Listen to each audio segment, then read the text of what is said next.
Welcome, everyone, to another episode of Around the World in 40 Days. My name is Doreen Vanderstoep, and I am pleased to be here today with Troy Stooke, one of my fellow Storytelling Alberta members. Welcome, Troy. Hi. Thank you so much for being with me today. Troy will be telling a personal family story today called Poppies for Walter. And it's a story about the value of remembrance, which is so appropriate this time of year. Before I tell you a little bit more about Troy, I would like to acknowledge, in the spirit of gratitude and reconciliation, that Storytelling Alberta operates on the traditional territories of the Indigenous signatories to Treaties 4, 6, 7, 8, and 10. This land includes the Métis Settlements and the Métis Nation of Alberta. I am pleased and honored to note that Troy Stooke is a member of the Métis Nation of Alberta, Region 3, Local 87. She lives in Calgary with her husband of 43 years. She is retired from social work and has an MEDES, a Master in Environmental Design in Environmental Science. Troy's family are the Hubers, Stevens, McKays, and Fiddlers, and the Hendersons, Whitfords, Spences by marriage. She is a cookum to 4 wonderful grandchildren and auntie to many nieces and nephews. Her stories are dedicated to anyone needing to build their courage to dig in and ask important questions. Troy, please go ahead and take it away. Well, thanks, Doreen. I love poppies. I always have.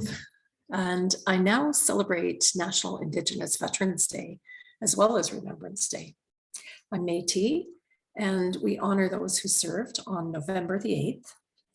Today, my story is about my grandfather, Walter Stevens, and it's important because I want to remember him. And to remember him, I've also had to discover him, this grandfather I've never met.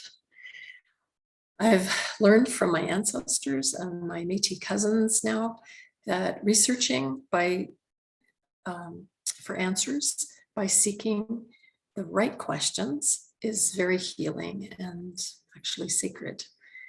I grew up in a military family, living across Canada and the US, learning much about military life, but nothing about my own Métis origins. I've been around this military culture all my life, but never seemed to apply to me. I only knew about peacetime stories of why we even have a military. In 2016, that all changed. I was gripped by the Truth and Reconciliation Commission findings and calls to action. I learned from my mom that my great-grandmother, Annie Stevens, mother of my grandfather, Walter, was Métis, and she had scrip, and that Annie was raised by adoptive parents, John and Mary McKay. Ultimately, Annie lived out her years in the Prince Albert, Saskatchewan area after family had dispersed from the Red River. Annie, my great-grandmother, grew up in a war zone during the 1885 Métis resistance.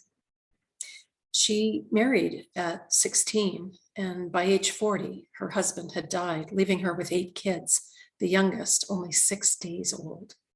Walter was just 9 years old and had already left school in grade 2.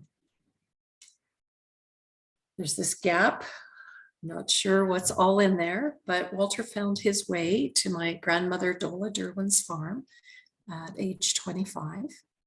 Dola spoke French and was a wee bit older. She'd been widowed with 6 young boys herself. Walter and Dola lived just northeast of Edmonton in the small farming community of Gibbons. The Sturgeon River runs through Gibbons and then flows into the North Saskatchewan River. So the North Saskatchewan River links Gibbons, Alberta, with Prince Albert in Saskatchewan, and these rivers connected Walter and Dola. So despite having a marriage license, the Catholic Church refused to marry Walter and my grandma Dola.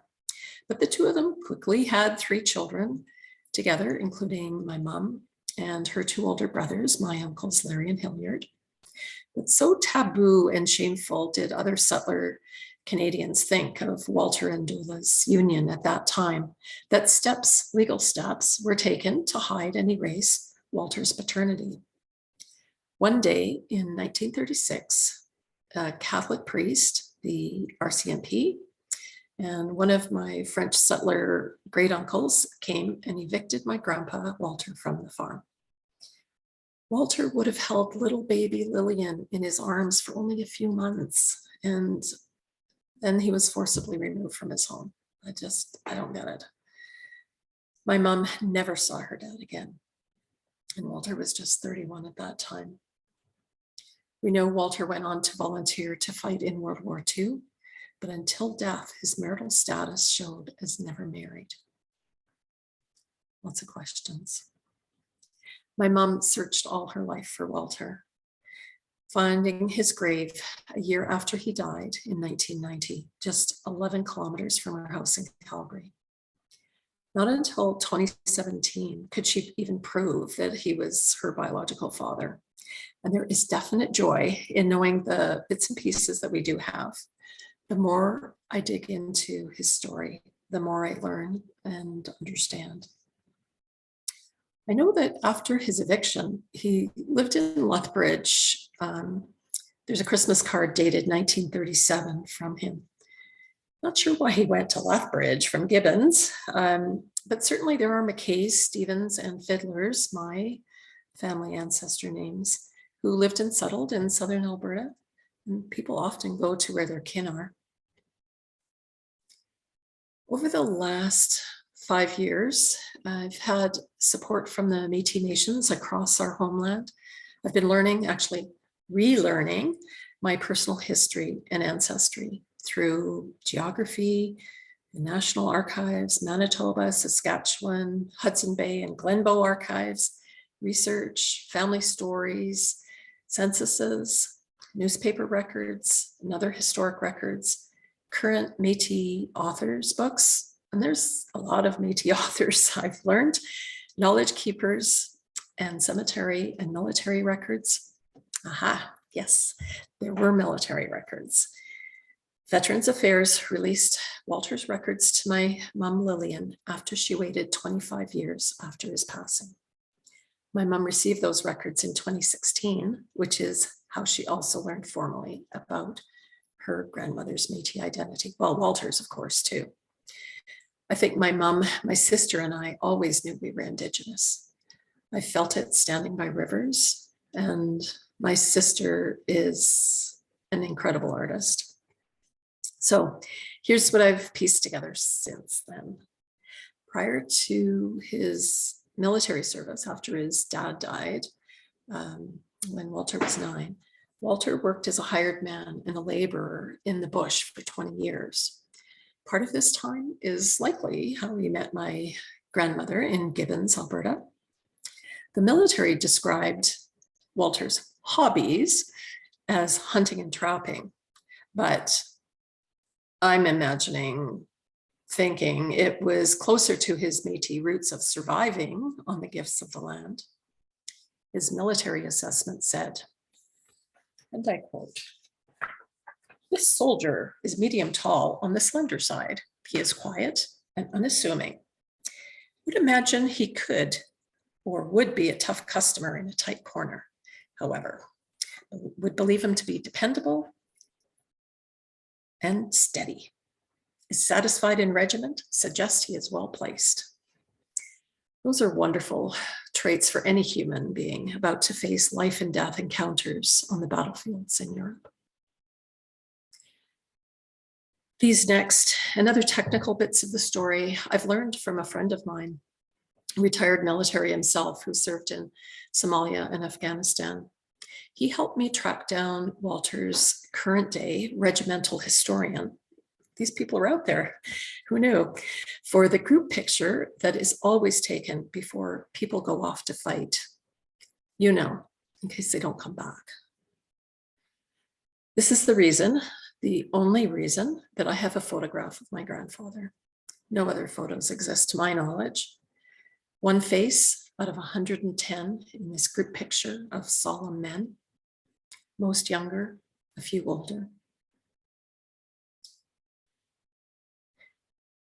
Walter provided the close infantry support for the tanks in Normandy. They were equipped with half-tracks and Bren gun carriers. His war records said that he wanted to be a mechanic, but he ended up being a driver. I cried reading about Walter's service.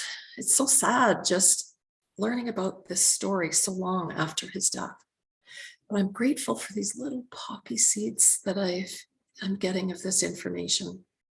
My sister and I have many questions, like who has his medals? Why exactly did he join? Was he treated differently because he was Métis? Did he even talk about that? I'm thinking life and death, you start talking about everything in those situations. Fast forward, after his military release in 1945, he wanted to get a veterans land grant in the Peace River area. I can't see that this happened. Walter died alone, age 84 in Calgary. His last home was the Colonel Belcher, Calgary's then Veterans Hospital. The last Post Society Fund paid the cost to bury him. I keep researching Walter's grandmother, Elizabeth Fiddler, who would have been born in the 1840s. That's way back then now, hey? I found more, though, about Walter's biological grandfather. They don't often keep good track of women's history. Walter's biological grandfather was George Rolfe. George Rolfe was a member of a group of military men sanctioned by Canada who committed many outrages against the Métis starting in the 1870s. During George's service, he impregnated Elizabeth, my great-great-grandmother. More questions. Regardless, George was the paternal sperm donor to my genetic tree, and he did not keep good company. He came to the plains with Colonel Wolseley, joining the Red River Expeditionary Force. He was lauded as a close friend of Wolseley in newspapers of the time, who celebrated themselves in the Red River Expeditionary Force Society. Nothing to be proud of today, or especially then in Métis circles. People resisted their atrocities by fleeing with children, adopting the innocents, and never forgetting Sir Johnny Macdonald's responsibilities for this reign of terror. Jumping back down a few generations to my grandfather again, he was not an important person, nor a leader. On his gravestone here in Calgary, he's listed as Private Walter Stevens. His discharge papers said he had an honorable discharge, and he received medals for his good service and conduct, and the France-Germany Star. He may have had PTSD as well. I found a police court clipping, Lethbridge Herald, December 23rd, 1953. Walter had been home from the war less than 10 years. He was 47 years old. I quote, Walter O. Stevens of the Cecil Hotel was treated for external injuries to his nose after he was rushed to hospital by the fire department ambulance Thursday. The call received was from a cafe across from No. 1 Fire Hall on 2nd Avenue between 4th and 5th Streets. City police were in attendance. Friday morning, in City Police Court, Stevens was fined $10 or 7 days in jail on an intoxication charge. Duke Wells of Cardston was fined $10 or 7 days on an intoxication charge laid under the Indian Act. The proprietor of the cafe indicated the two men had been involved in a fight, but neither would admit to this. PTSD, it's been called shell shock, soldier's heart, putting the war behind you, many names for the terrors that returning soldiers endure and try to cope with as best they can without support. Why would we as people endure this pain alone and in silence?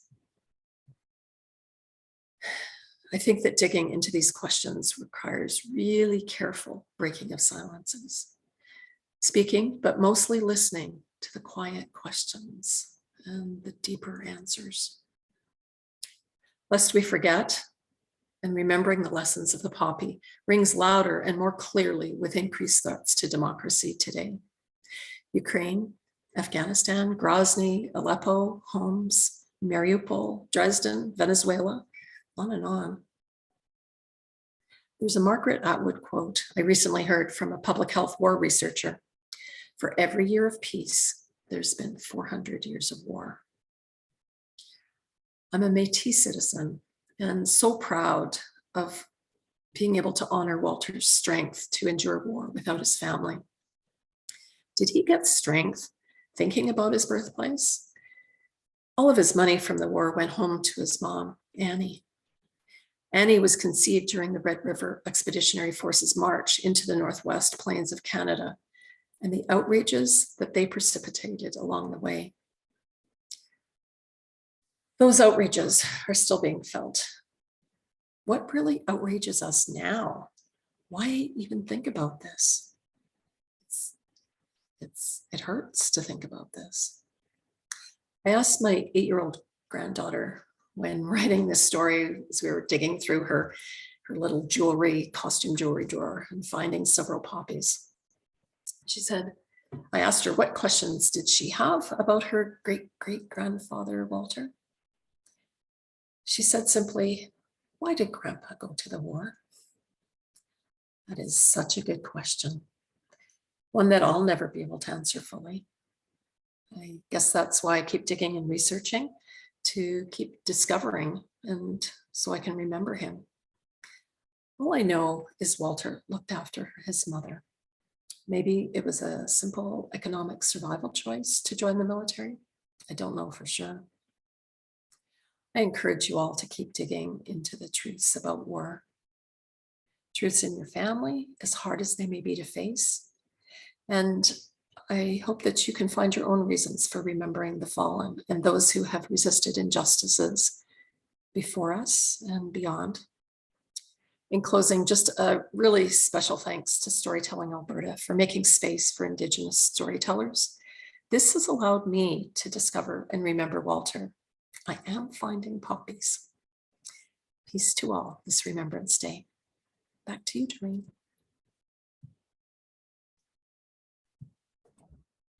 Troy, thank you so much for that incredibly moving story. You have so beautifully honored the memory of your grandfather and also highlighted some of the injustices we all need to hear about. Thank you so much for your contribution. I just want to let everybody know that if they'd like to contact Troy, then they can reach out to anyone at Storytelling Alberta. They can reach out to info@storytellingalberta.com. Drop us an email and visit us on our website, storytellingalberta.com, because we have many, many stories that honor our 40th anniversary this year. Thanks to all our listeners for joining us for another episode and the final episode of Around the World in 40 Tales.